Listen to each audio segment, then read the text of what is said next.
27th of May, Rabbi Furst, Mishna Berura.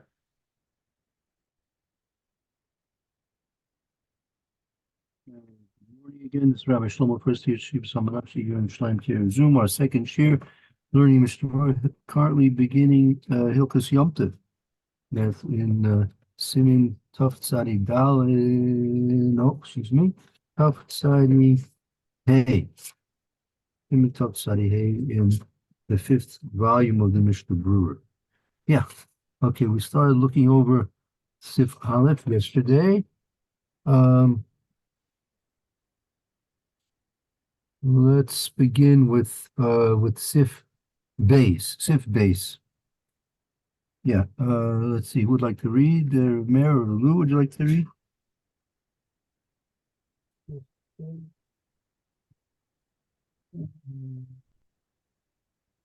Just find it. Unless you Volunteers. want to read, Lou. No, I just read. Oh, no, I didn't read before. No, I read before.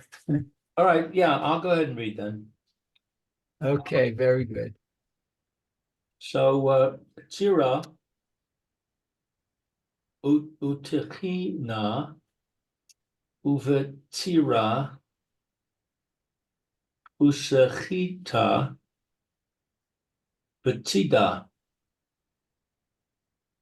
Af Al Pi Shehem Meleches Ochel Nefesh Asarum Chachamim. Okay, so harvesting wheat,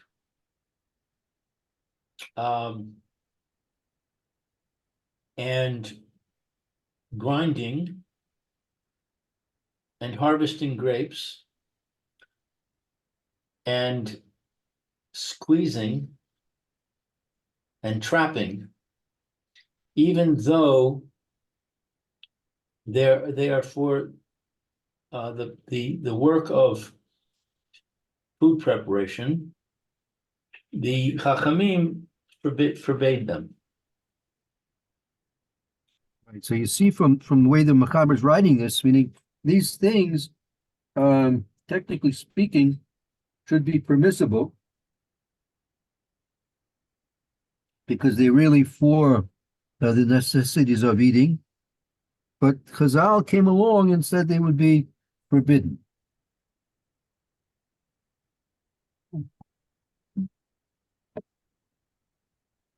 So let's take a look at the Mishnah Berura explain. Okay. Let's see, Mishnah Berura or Bet. Sira, Kule. The Hu Hadin, Disha, Vahar Kada, Ucha Chai Gavna. And it is the law of threshing and sifting, and kahai gavna. Kahai gavna. Similar, other similar malachas. Disha. Similar things. Right.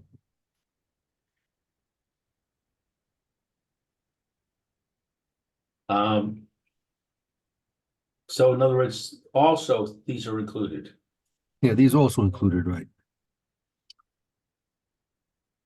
Usachita Rotse Lomar, that is to say, Lischot Haperos Lahotzi Mehen Mash Shamnan Vienan La Chila Bayom Tov.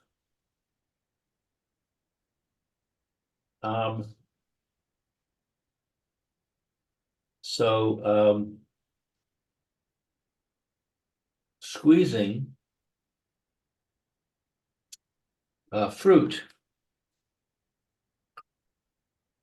to bring out from it, was that juice? Shamnan? That's right. Correct. Very good. The yenon. What's yenon? Wine. There's juice. There's wine. Wine. Oh, wine.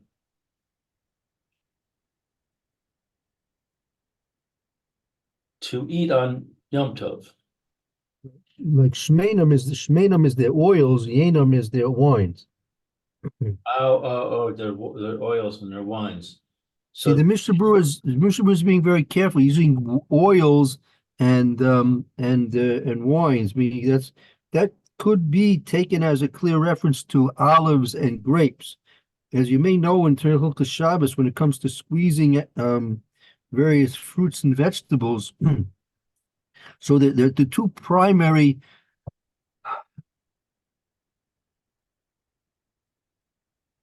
fruits that are forbidden to squeeze on Shabbos, the rice are grapes and olives, because they're primarily made for the grapes for their wine and olives for the oil. So the Torah asks that. Now, in terms of the Rabbanans, there's a middle category, like those things which are also made for fruits, but not necessarily like rimonim, and then there are shar perus, other ones which, classically speaking, would even include perhaps oranges and apples and other things like that, which technically speaking could be considered to be mutter. So that's on Shabbos. Now on Yom Tov, there's a very big question whether or not, for example, a person wants to squeeze a lemon on Yom Tov to make lemonade. And even on Shabbos, under certain circumstances, it's permissible to squeeze a lemon if you're squeezing the juice directly, say to speak, into food, into salad, into some meat or something like that. But not if you need the juice itself. But on Yom Tov, there's a question whether or not what we refer to as the shar perus, the third category of perus, which classically speaking would include even, say, oranges and other things. But to some extent, the posting discussed this, that it really depends on the time and the place. And it could be in our time that many fruits and vegetables, which normally wouldn't have been used for their juices, are in fact being used in large quantities for their juices in our time as well. Such drinks as strawberry banana drinks. Like, no one, in the earlier times, no one made drinks out of bananas or strawberries. They would eat strawberries. They wouldn't make drinks out of strawberries. But now a lot of mass production is done to produce these things for the sake of making their contents into drinks. Even then, it has to be more or less a majority of the produce has to be going to being making drinks, which even in the case of strawberries and bananas, probably not much, probably not the majority of it is going for such things. But in any event, there's a very big question in halacha on Yom Tov whether you can squeeze oranges, squeeze lemons and such, and certainly not grapes or olives, for example. But it's a very big question in the poskim whether it's permissible to do that. Let's continue on. Asarum chachamim. Demin haTorah kol malacha shehu ba'ochel nefesh mutar. From the Torah, all work for the purpose of food preparation is permissible. Ella chachamim asru. But the sages forbade it. De farim shehem avodah rabbah Kugon, Hane. Um, Devarim, things that they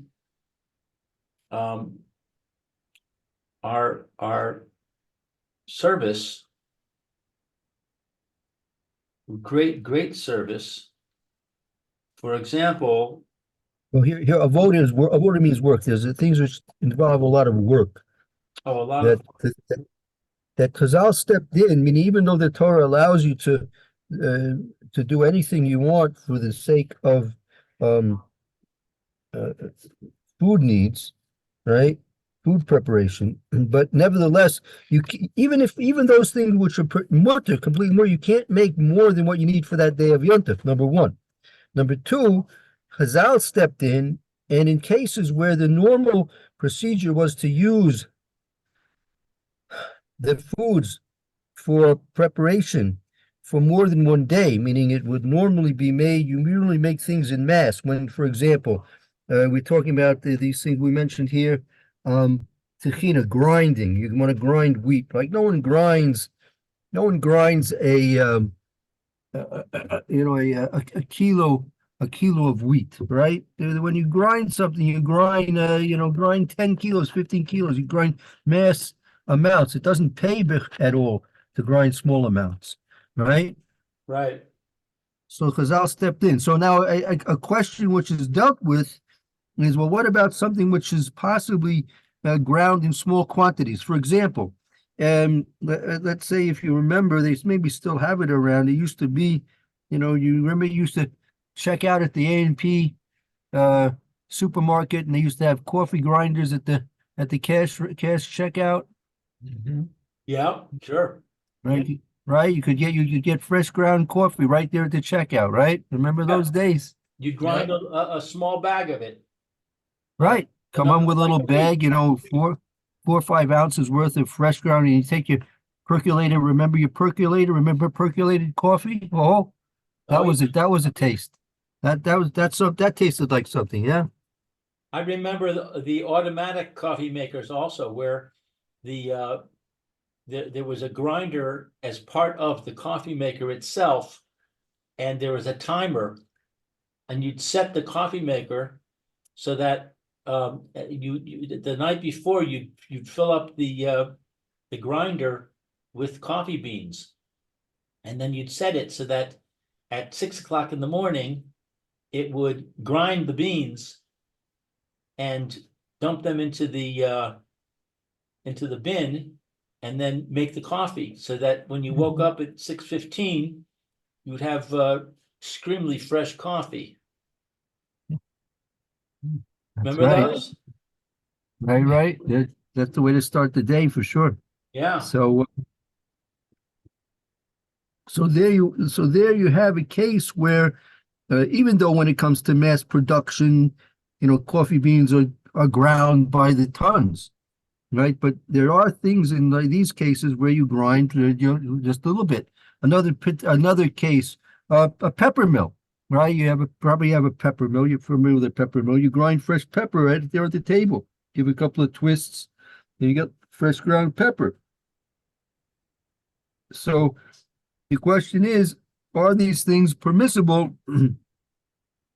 Because Chazal stepped in and said you can't do tchina, can't do grinding, right?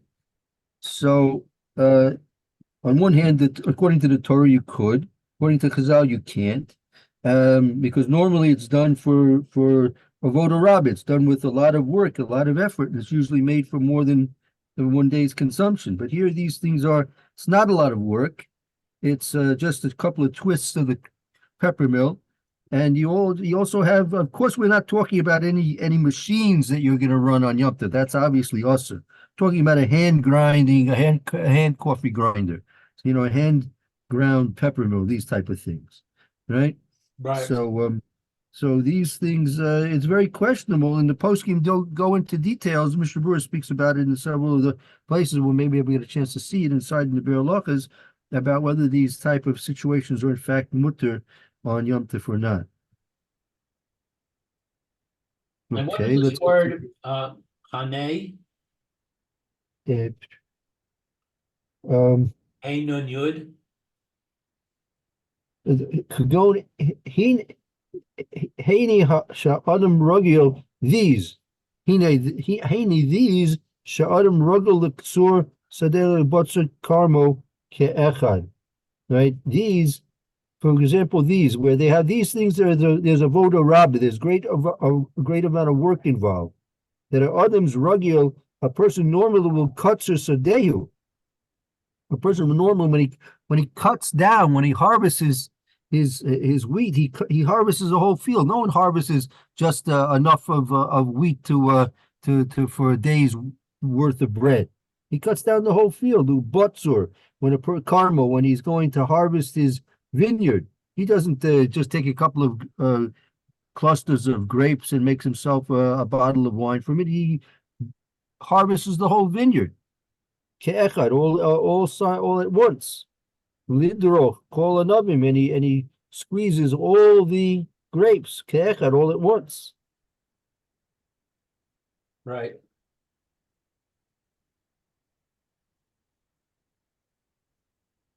Cooking hard b'palmachas, and he'll grind a lot all at once. When he's going to do grinding, he's going to grind all the wheat at once. He's going to grind kilos of it, not just a couple of cups worth of wheat to make something. Ve'im kain yutrach kol hayom, and in this case, he's going to be busy all day. Ba'avodaso, with his work. Ve'yima na mi simchas yom tov, and he's going to reduce the happiness of the day, the Yom Tov. Right. If we allowed him to do this, he'd be busy all day. He wouldn't have any time to enjoy Yom Tov. V'lachein asur chachamim, and therefore the sages forbade it. Va'afilu al yedei shinui. Sorry. And even through an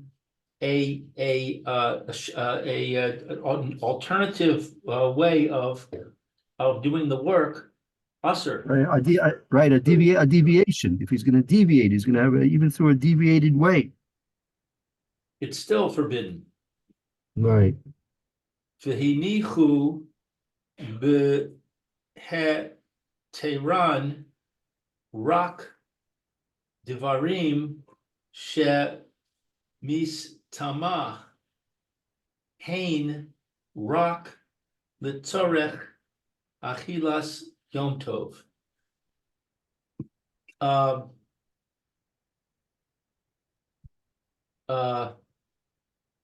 They left it, meaning of what the Torah mattered, which was everything for another. They left mutter only those things which were for the eating of yontif itself. Right.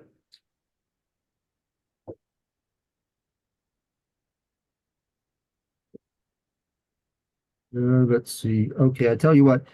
Make a note. We're in the middle. I don't want to run through this. This is because this is the foundation of the understanding of what the permissibilities and prohibitions of making food preparation on Yom Tov are all about. So I'd like to stop here. Just make a note that we're in the middle of Yud Gimel, the middle of Yud Gimel. Got it. No, I don't want to run through this. We'll pick this up again tomorrow, Mitzvah Shem. Thank you, Rabbi. Hey, Thank you. sure. Both have a very good day, both of you. Hope to see you tomorrow, Mitzvah Shem. Hope to see you tonight in your session. Night, yeah. Okay, yeah, Yeah, please, the if you, Simcha. please, we're very happy to have you join us in our Simcha, and please, you should have many more Simchas in your own families as well, Mitzvah Shem. Amen. Thank you. Very Wow. good. Take Have a care. wonderful afternoon. See you. Shalom, shalom, bye. Okay. Thank you, Mark. Thank you very much. Bye now.